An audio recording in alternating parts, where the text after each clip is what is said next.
안녕하세요. 오늘도 사연 살롱을 찾아주셔서 감사합니다. 날씨가 추워지고 연말이 가까워 오면 저희 아빠는 수산업자로 둔갑하십니다. 겨울철에만 잠깐 수산업에 종사하시는 분이냐고요? 정말 그렇다는 것은 아니고 사실 붕어빵 장사를 저희 아빠가 재미있게 표현하시는 방법이에요. 물고기 팔러 가신다면서 우스갯소리로 그런 말씀을 잘하십니다. 저희 아빠는 조금은 독특하고 남들과는 다른 분이세요. 타고나시기를 그런 정신적인 면에서 불편한 부분을 타고나셨어요. 간단하게 손님을 상대하고 붕어빵, 아니 물고기 몇 마리를 파시는 것에는 아무런 어려움도 없어요. 하지만 여러 주제로 대화가 넘어간다거나 상대가 유심히 관찰을 한다면 저희 아빠가 평범한 사람과는 결이 다르다는 것이 금세 티가 나죠. 이런 저희 아빠의 겨울철 단발성 수산업에 손길을 거두는 존재가 있는데 바로 저희 엄마입니다. 매일 도우시는 건 아니고 식당 일을 안 나가시는 요일에만 내키는 대로 물고기 판매 현장에 나타나시는 거죠. 식당은 나름 그 지역에서 꽤나 유명 맛집으로 통하는 곳이고요. 저희 엄마는 그곳에서 바쁜 점심시간에만 짧게 3시간씩을 일하고 계세요. 엄마, 저녁은 드셨나 궁금해서 전화해 봤어요. 일은 안 힘들고? 저번에 무리를 좀 하셨다는 것 같아서 계속 신경이 쓰이네. 그거 돈도 얼마 안 됐는데 어느 때고 그만두셔도 되니까 너무 그 일 붙잡고 있지 마셔요. 알았죠? 너는 요즘에 전화만 했다 하면 아주 그 얘기야? 예전이었다면 돈 때문에 다닌다 그랬겠지만 지금은 아니잖아. 가만히 있으면 적적하고 머리도 몸도 굳는 것 같아서 매일같이 어디에 일을 나갈 수 있다는 자체가 나한테는 즐거운 일인걸. 아, 못 살아 정말. 엄마고 아빠고 왜 나이 드시고 나서 일에 재미가 들리셨는지 몰라. 아무튼 두 분 다 건강에 신경 쓰면서 지내세요. 건강이 제일이니까. 제가 걱정이 돼서 식당 일을 계속하시는 걸 만류해봤지만 소용이 없었습니다. 당신의 힘으로 생활비를 벌어서 지내시는 걸 소중한 일상이라 여기고 계신 분이죠. 저희 엄마의 연세가 굉장히 많은 것도 아니건만 제가 호들갑을 떠는 것은 괜한 게 아니에요. 왜냐하면 저희 엄마는 다리가 좀 불편하시거든요. 예전에 교통사고를 당한 후유증으로 왼쪽 다리가 좋지 않습니다. 그래서 오래 서 있거나 뜀박질을 하는 건 못하시죠. 이걸 두고 저희 엄마는 얼마나 너스레를 천연덕스럽게 떠시는지 몰라요. 그래도 운전하는 데는 지장 없으니 얼마나 감사한 일이니? 내가 왼쪽이 멀쩡했으면 나는 양발 운전을 해서 사고를 내도 냈을 사람이야. 듣는 사람으로 하여금 피식 웃게 만드시는 저희 엄마. 원래 처음부터 이러신 분은 아니었습니다. 저희 아빠도 건물 미화 일을 하면서 겨울마다 수산업자로 둔갑하시고 간간히 지인분들과 기계 고치는 현장에 함께 나가시는 등 지금처럼 부지런한 사람이 원래는 아니었어요. 저는 태어났을 때 제 위로 오빠가 한 명 있었습니다. 오빠가 아기였을 때는 몰랐대요. 하지만 점차 평균 발달과 거리가 먼 모습에 저희 엄마가 이상함을 감지하셨었다고 합니다. 여기서 아주 서글픈 점은 바로 그렇기에 저란 존재가 이 세상에 태어났다는 사실이에요. 집안 형편이 매우 가난했었기 때문에 부모님께서는 아이 하나만 낳자고 본래 계획을 하셨었다가 오빠의 상태를 보니까 점차 심각해지셨던 겁니다. 우리끼리 이 아이를 키울 수 있을까? 하루가 다르게 커가고 하루가 다르게 감당하기 힘들어지는데 성장하는 내 자식을 보면서 내 자식의 1년 후가 걱정되고 두렵다는 이 사실이 너무 견딜 수가 없어. 우리끼리 이 아이를 오롯이 감당할 수 있을 거라고 생각하지는 않아. 이해하지? 그래, 나는 우리 마누라 말이면 다 이해하고 다 따를 거야. 오빠를 보면서 속상함에 눈물 짓던 엄마를 옆에서 아빠는 무작정 위로해 주셨었다고 합니다. 정신적으로 약간 부족함을 타고나셨던 분이 저희 아빠였지만 이상하리만치 처음부터 저희 엄마에게는 우호적이었으며 맹목적으로 잘 따르셨대요. 이걸 두고 저희 엄마는 마치 세상에 나온 새끼오리가 처음 본 존재를 자기 엄마라고 인식한 뒤에 무작정 따르는 현상처럼 보이셨다고 하더라고요. 그래서 두 분이 결혼까지 하셨었나 봐요. 아무튼 그렇게 오빠의 문제로 고심하던 엄마는 둘째를 갖는 게 최선이란 생각에 이르셨고 아빠는 무작정 따르셨대요. 그 결과로 태어난 생명이 바로 저입니다. 장애를 가진 자식을 위해서 태어난 자식이었죠. 저는 이런 생각을 많이 했더랬어요. 만일 나 역시 아빠 쪽의 유전을 따라서 장애를 가진 아이로 태어났다면 도대체 두 분은 그 상황을 어떻게 감당하시려고 그랬던 걸까? 무모하시다 못해서 엄청난 도박을 하셨던 셈입니다. 그래서인지 저를 두고 동네 분들은 하늘이 점지해준 아이라고 부르시곤 했는데 저는 어렸을 때 그 말이 너무 싫었어요. 지독히도 싫어서 나중에는 동네 어른들을 전부석으로 증오하게 되었습니다. 저는 오빠가 귀찮았으며 동시에 무서웠습니다. 제가 장애인을 가족으로 둬본 입장이었기에 정확하게 직설적인 표현으로 말씀드릴 수 있어요. 지적 장애를 가지고 있었던 저희 오빠는 통제불능이었어요. 의사소통 자체가 불가능하다 봐야 했었죠. 교육이 되질 않았고 그렇다 보니 발전이라는 게 없었습니다. 학습도 되지 않았고요. 차라리 벽에다 대고 말하는 것이 마음 편했을 것 같아요. 온 가족이 오빠한테 매달려 있었고 다들 무기력해져 갔으며 점차 미쳐가는 기분이었습니다. 이성 따위는 없고 오로지 본능에만 충실했던 오빠는 몸이 커갈수록 저희 가족을 시도 때도 없이 곤란에 빠지게 만들었더랬죠. 저는 그래서인지 웃는 법을 모르는 아이였습니다. 웃을 일이 있어야 웃죠. 집은 감옥과도 같았어요. 천지분간도 못하는 꼴보기 싫은 아빠, 무능력한데 자식 사랑은 넘치는 엄마, 감당하기에 너무 벅찼던 오빠. 가족들은 저에게 애정의 대상이 아니었습니다. 그리고 저는 군말 없이 모든 집안일을 해내는 막내여야만 했어요. 저에게 주어진 역할이 그것이었고 저는 그 쓸모를 위해 태어난 생명이었으니 고됨을 감내해야만 하는 게 마땅했죠. 어린 마음에 세상이 원망스러웠고 살아간다는 것 자체가 힘들었어요. 어느 날 오빠가 저희 가족의 곁을 영영 떠났습니다. 자동차 사고였어요. 그때의 사고로 저희 엄마 역시 크게 다치셨고 왼쪽 다리에는 후유증이 남게 되었죠. 병원에서 엄마가 눈을 떴을 때 그 순간을 기억합니다. 네 오빠는 괜찮아? 응? 네 오빠는 어떻게 됐어? 오빠는 이미 떠나고 없어. 응급실에서 들은 소린데 교통사고 현장에서 바로 즉사했던 것 같다고. 그러던데. 무덤덤하게 입을 열었던 저는 말끝을 흐리며 엄마가 눈을 세게 감은 채로 입술을 꽉 깨무시는 모습을 쳐다보았습니다. 이윽고 엄마가 울기 시작하셨을 때 저도 눈이 시큰해지더니 뜨거운 눈물이 흘렀었죠. 이상한 일이었어요. 저는 제 평생을 오빠를 불편해했고 만일 오빠가 죽는다 해도 눈물 한 방울 안 흘릴 자신이 항상 있었거든요. 그런데 눈물이 펑펑 나오더라고요. 비단 슬퍼서만은 아니었고 굉장히 복합적인 감정이었습니다. 오빠가 허망하게 세상을 떠난 이후로 저희 가족의 풍경은 많이 달라졌어요.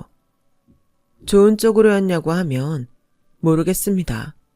상태가 좀 많이 이상했었거든요. 눈치 없이 떠드는 게 주특기였던 아빠는 입을 다물고 멍하게 허공을 응시하고 있는 경우가 많아졌고요. 엄마는 목적지 하나 없이 풍랑 위를 표류하고 있는 조각배처럼 위태로워 보였습니다. 가족을 힘들게 만든 오빠가 사라지면 저희 집이 행복해질 것이라고 믿어왔던 저에게는 큰 충격이었죠. 그때부터 저는 저만의 미래를 그리기 시작했어요. 제 의지가 있는 한 저의 앞길을 가로막는 것은 없다고 여겼죠.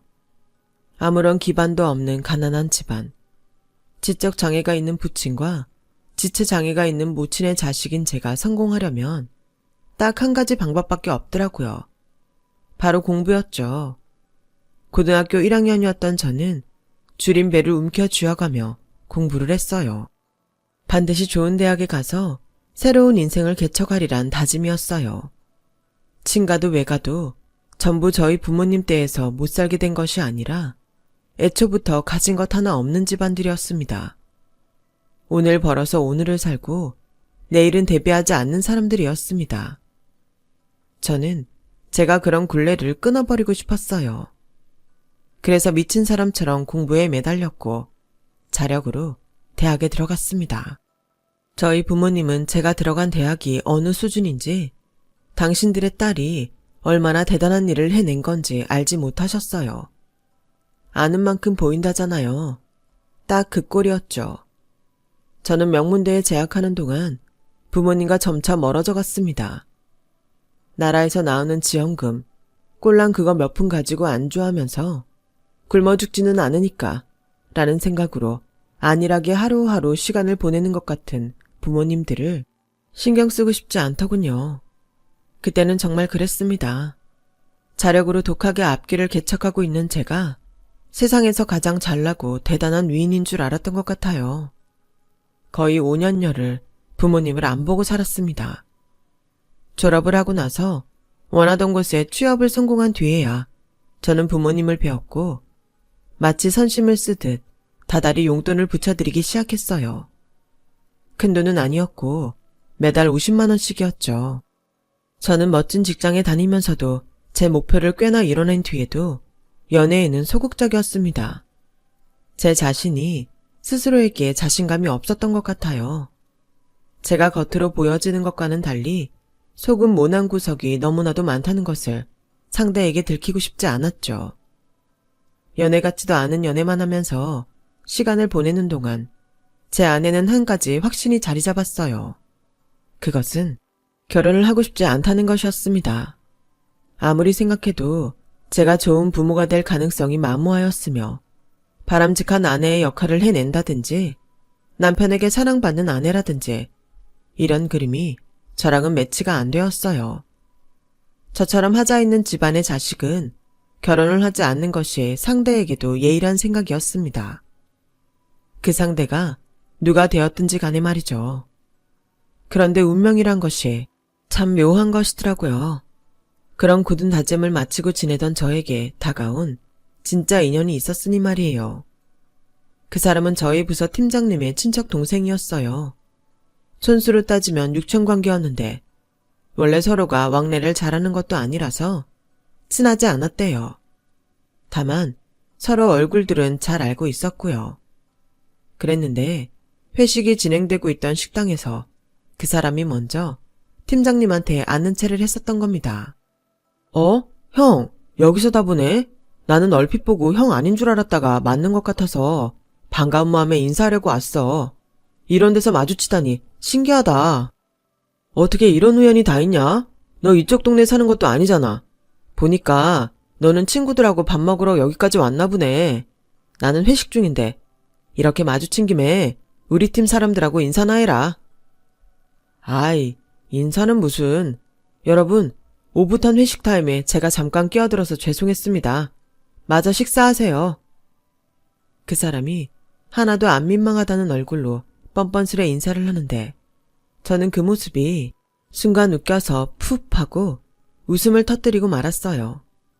그런데 마침 입에 사이다를 머금고 있던 순간이라서 사이다가 입 밖으로 튀어나갔죠. 테이블 위에는 정적이 흐르고 그 사람이 저를 빤히 쳐다보고 있는 시선이 느껴졌습니다. 사람들에게 주목받는 것에 약하고 그런 데서 소심한 면이 있는 저는 금세 얼굴에 열이 올라서는 죄송하단 말만 중얼거리면서 냅킨으로 테이블을 닦았던 것 같아요. 그 후로 아무렇지 않은 척 했었지만 저는 머릿속에 그 사람을 떠올리고 있었습니다. 왜냐하면 누가 봐도 호감상인 얼굴이었고 속된 말로 여자들이 웬만하면 다 좋다고 할 그런 호불호 없는 생김새였거든요. 그래서인지 잔상이 남았고 자꾸만 곱씹으면서 그 사람이 사라진 방향 쪽의 테이블들을 몰래 힐끗하게 되었어요. 하지만 저는 주제 파악에도 능통한 사람이었기 때문에 단지 그뿐이었죠. 순간적인 설렘, 호기심 같은 거요. 팀장님은 금수저라고 소문이 자자했습니다.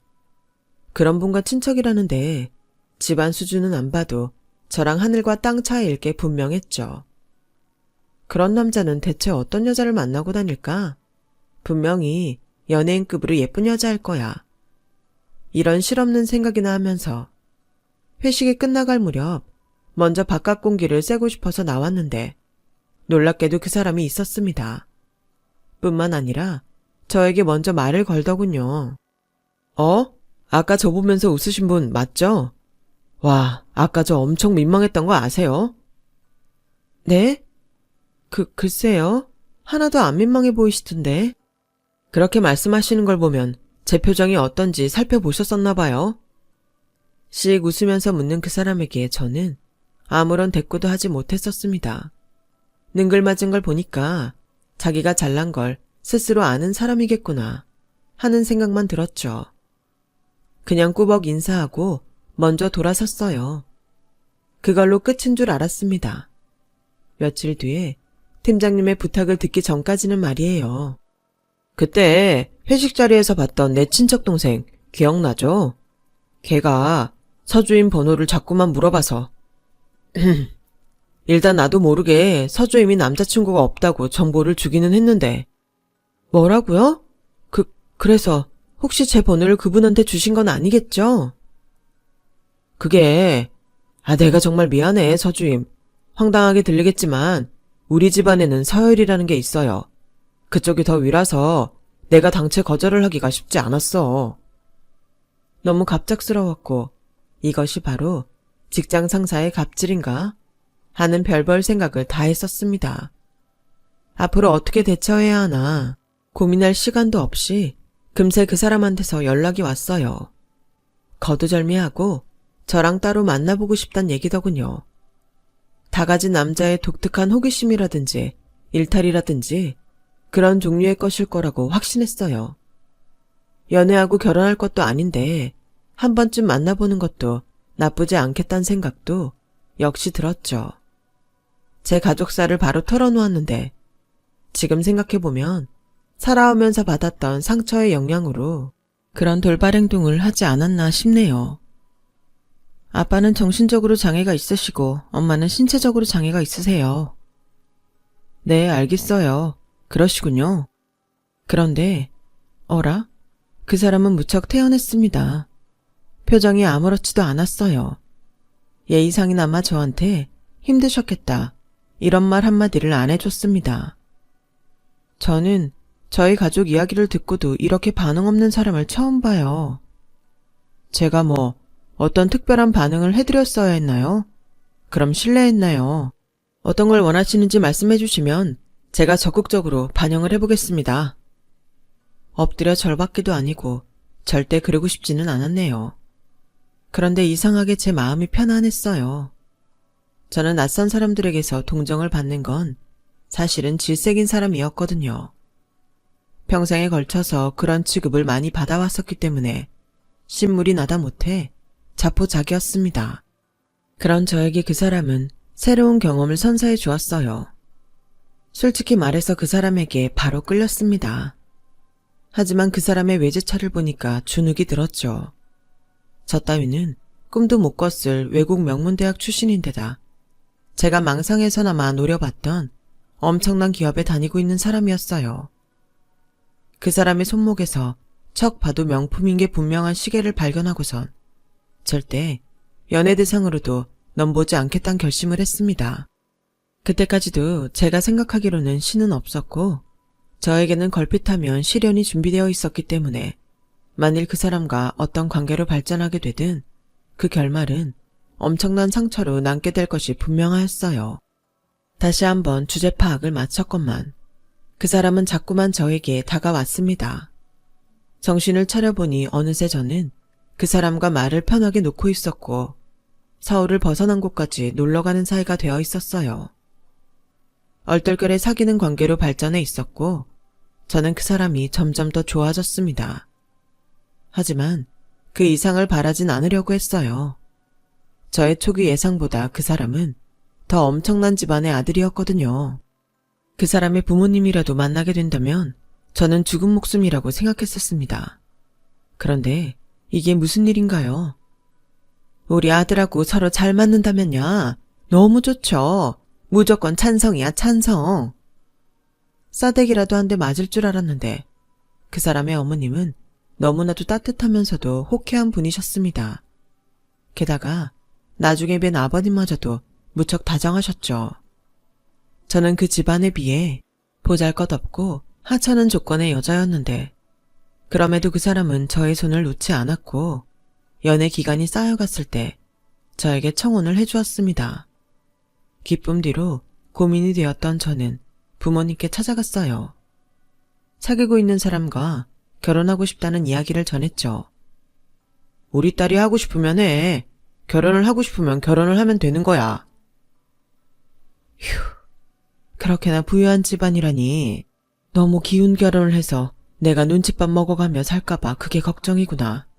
일단 우리가 모은 돈이라도 다 보태줄 테니까 요긴하게 쓰고. 저희 아빠는 무작정 하라고 외치셨지만 엄마의 얼굴에는 수심이 깊어 보였습니다. 저는 엄마의 말을 듣고 문득 이상한 점을 느꼈다가 이윽고 저에게 내밀어진 통장을 보고서는 울음을 삼켜야만 했습니다. 엄마, 이게 뭐야? 이 돈 뭐냐고. 내가 여태까지 보내드렸던 용돈. 설마 지금까지 안 쓰고 이렇게 모아두기만 했던 거예요? 왜? 왜 그랬어? 내가 우리 엄마 아빠 조금이라도 편하게 살라고, 좋게 살라고 보내줬던 건데 왜 똑같이 아등바등 살면서 이 돈을 못 쓰고 그렇게 또 궁상맞게 살았던 거냐고. 제가 다달이 보내드렸던 50만 원, 그리고 생신 같은 때에 따로 드렸던 돈, 그런 것들이 전부 고스란히 통장에 남아 있었습니다. 제가 드렸던 용돈이라면 부모님의 생활이 좀 나아질 줄 알았건만 두 분의 행색이 남루해서 의아했는데 이런 비밀이 있었던 거예요. 저는 울컥함을 화내는 것으로밖에 풀지 못했습니다. 바보같이 살아온 부모님이 또 이렇게 계속 바보같이 돈도 제대로 못 쓰고 지내는 게 너무나도 속상했어요. 그리고 지긋지긋하기도 했었죠. 그런 저를 바라보던 아빠가 그 순간만큼은 너무나도 멀쩡한 표정과 말투로 저에게 이런 말씀을 하시더군요. 우리 딸이 고생해서 번 돈이야. 그런 걸 어떻게 써? 마음 아파서 못 써. 참고 눌러왔던 눈물이 그때 터져 나오더군요. 부모님께 너무나도 불효자식이었다는 생각만 들었고 제가 두 분을 외면해왔던 기간 동안에도 두 분에게는 저는 단 하나뿐인 소중한 자식이고 세상의 전부였을 거라는 생각을 하니까 정말 미치겠더라고요.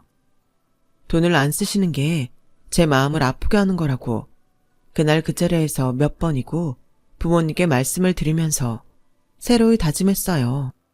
어쩌다 보니 부잣집에 시집가는 형국이 되었지만 제 능력으로 여기까지 온 만큼 자력으로 부모님을 부양해 내겠다고 말이죠. 그 이후로 저는 부모님과 자주 통화를 하게 되었고 제 착각인지는 모르겠으나 그때부터 점차 두 분이 밝아지셨어요. 제가 보낸드린 돈을 쓰면서 활동 반경이 넓어지셨고 사회활동에 대한 욕구도 기르셨죠. 저는 그 사람과 결혼해서 부부가 되었고 최선을 다해 결혼 생활에 임했습니다. 하지만 솔직히 말해서 시댁이 너무 어려웠어요. 제가 무슨 잘못을 했기 때문도 아니었고 시댁 식구들이 저한테 나쁘게 구는 것도 아니었습니다. 그냥 저는 조심스러웠어요. 저 같은 오점이 시댁 집안에 찍혀서 어떤 피해를 끼치게 되면 어쩌나 싶어서 매사에 전전긍긍을 해댔습니다. 강박이 생겨서 한치의 흐트러짐도 없는 모습을 보이려고 신경을 쓰면서 지냈고요. 특히나 시댁이 가까웠기 때문에 저는 더욱 긴장 상태를 유지하면서 지냈습니다. 시부모님은 그나마 저희 남편의 부모님이니까 심적으로 좀 가깝기라도 했는데 다른 시댁 친척분들은 정말 가끔은 상대하고 있자면 등에서 식은땀이 흘러나왔습니다. 그 정도로 긴장이 되고 어려웠어요. 저랑은 다른 세계 사람들이었으니까요. 제 피해 의식인지도 모르겠으나 저를 보는 그 시선들이 마치 동물원에 우리 안에 갇힌 신기한 동물을 보는 것만 같아서 숨이 막혀왔습니다. 늘 조심스레 살고 있던 어느 날 시댁에 중요한 제사가 다가왔어요. 시댁은 명절을 제외하면 1년에 딱 2번 제사를 드리는데 굉장히 집안에서 중요한 행사였습니다. 저는 아침 새벽부터 제사가 열리는 큰 댁에 가서 음식을 했죠. 누가 그렇게 일찍 오라고 시킨 것은 아니었지만 제가 그렇게 했던 거예요. 전을 다 부치고 나서 맞춤 떡을 그릇에 옮기는 도중에 시어머니와 이런저런 대화를 나누게 되었습니다.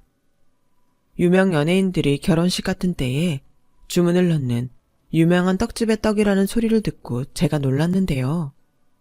와, 태어나서 이렇게 고급 떡은 제가 처음 먹어보게 된 거네요. 그래? 안 그래도 저번에 보니까 떡을 유독 잘 먹는 것 같은데 어렸을 때부터 떡을 좋아했어? 저희 친정 부모님 닮아서 제가 빵보다 떡을 좋아하나 봐요. 그런데 어렸을 때는 그 좋아하는 떡을 잘 못 먹었어요. 어머, 왜? 먹다가 목에 걸린 적이라도 있나? 그런 건 아니고요. 그냥 떡뿐만 아니라 모든 음식들을 먹고 싶다고 먹을 수 있는 환경이 아니었기 때문에. 주절주절 떠들던 저는 아차 싶었습니다. 저희 집안의 과거, 집안 이야기를 스스로 꺼낸 셈이 되었기 때문에 쥐구멍이라도 있으면 숨고 싶을 정도였어요. 역시나 시어머니께서는 무척 당황한 낯을 하고 계셨죠. 근처에 계시던 시댁 어른들도 제 이야기를 들었는지 표정들이 엄청 떨떠름해 보였습니다. 시어머니께서 어색하게 웃으시면서 저에게 물어보셨어요. 지금도 사돈분들께서 떡을 좋아하실까? 네? 네, 그럼요. 없어서 못 드시죠. 순간적으로 대답을 한 저는 망했다는 생각이 들어서 자책했습니다. 겨우 그딴 대답을 내놓다니 너무 쪽팔렸어요. 시어머니의 당황한 눈빛이 잊혀지지가 않았고 진짜 무슨 정신으로 제사의 끝까지 버텼는지 모르겠어요. 제가 자꾸 한숨을 쉬니까 남편이 무슨 일이냐고 물어왔지만 사유가 민망해서 털어놓지도 못했습니다. 그때로부터 한 달 뒤였어요. 오랜만에 주말을 껴서 친정집에 부모님을 뵈러 내려갔습니다. 저 혼자 내려간 거라서 그냥 편하게 있다가 부모님께 맛있는 외식이나 시켜드리다가 그렇게 올라갈 작정이었어요. 그런데 부모님께서는 별로 외식을 안 하고 싶어 하시는 거예요. 집에서 먹자면서 반찬이 많다고 하시길래 저는 그게 과장인 줄로만 알았습니다. 그런데 냉장고를 보니까 반찬이 정말로 많은 거예요. 특히 김치가 종류별로 구비되어 있는 것을 보고 입을 쩍 벌렸어요. 저희 아빠가 옆으로 와서는 신나게 말씀하셨어요. 냉동실도 한번 열어봐. 거기에 맛있는 거 많아. 냉동실이요? 아빠, 이게 다 뭐예요? 설마 이거 다 떡이에요? 이건 만두고? 아니, 이런 걸 다 어디서 사신 거예요? 척 봐도 허접한 게 아니라 비싸 보이는 것들이었습니다. 제가 너무 놀라서 멍해져 있는데 그때 엄마가 이렇게 외치시는 겁니다. 그거 다 안사돈께서 보내주셨는데 너 몰랐어? 나는 당연히 내가 알고 있는 줄로 생각해서 따로 말을 안 한 건데. 제가 금시초문이라며 고개를 가로젓자 당황한 엄마가 절뚝거리며 빠른 걸음으로 안방에 가시더니 왼 쪽지를 들고 나오셨어요. 줄줄이 도착한 택배에 동봉되어 있던 것이라고 하였습니다. 그 종이에 적힌 글을 쓴 사람이 시어머니라는 것을 즉시 알아차릴 수 있었고 짧은 글귀를 눈에 담으며 저는 눈가가 뜨거워지는 것을 느꼈어요. 올해 직접 캔 쑥을 듬뿍 넣고 만든 쑥떡이에요. 드시고 나서 속이 더부룩하지 않고 편하실 거예요. 입맛에 맞으시거든 저에게 전화 주시겠어요? 더 맛있는 떡도 선보여드리고 싶네요. 부족한 솜씨나마 발휘해서 김치를 해봤는데 입맛에 맞으실지 모르겠어요. 배추, 무, 고춧가루 들어간 재료는 전부 제가 아는 분이 직접 농사를 지으신 걸로 한 거예요. 반찬들도 제가 열심히 해본다고 해봤는데 맛이 어떨는지는 모르겠습니다. 제가 저 이 정도로 하는 사람이라고 자랑하고 싶은 마음에 이것저것 보내드리네요. 어떤 결과물을 내든 딸을 그토록 귀하게 키워내신 두 분의 자식 농사에는 못 미칠 것 같습니다. 저희 집안과 연을 맺어주셔서 거듭 감사드려요.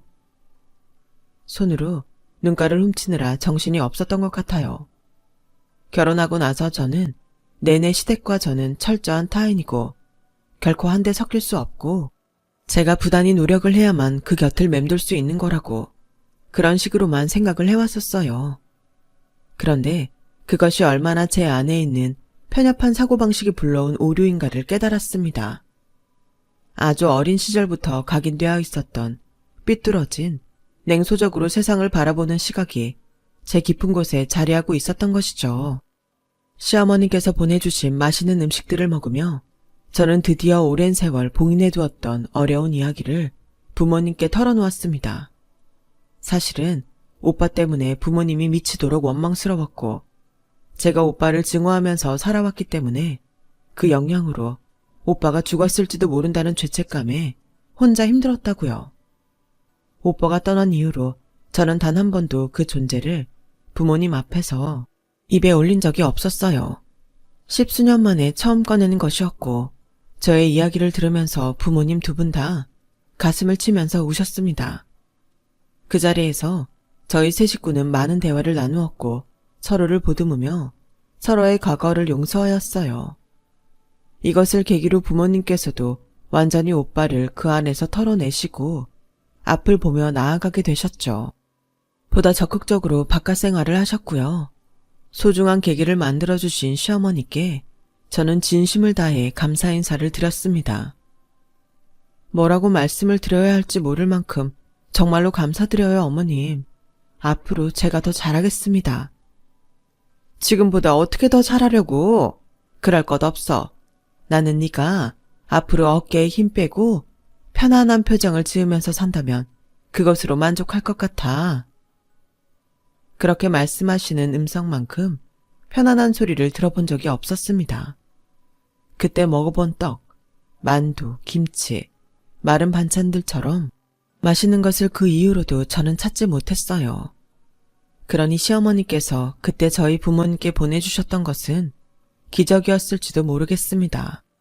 그 이후로 저는 시부모님을 그리고 다른 시댁 식구들을 전부 마음으로 아끼게 되었어요. 제가 먼저 마음을 열고 다가가니까 그분들도 저를 진심으로 받아주시는 걸 보며 큰 깨달음도 얻었습니다. 기적의 음식을 먹고 진정으로 변화한 건 제가 아니라 저희 부모님이셨죠. 아빠는 대체 일을 몇 가지나 하시는지 모르겠어요. 그런데 너무 즐거우시대요. 겨울이면 지인분의 도움으로 시작한 붕어빵. 아니, 물고기 장사를 하시는 것도 너무 행복하시대요. 그러고 보니까요. 저희 오빠가 붕어빵을 보면 물고기라고 했었네요. 그래서 아빠가 그리 표현하시는 걸까요? 아빠 못지않게 엄마도 정말 공사다망하세요. 친구분들도 여럿이라 제가 가끔은 질투가 날 정도예요.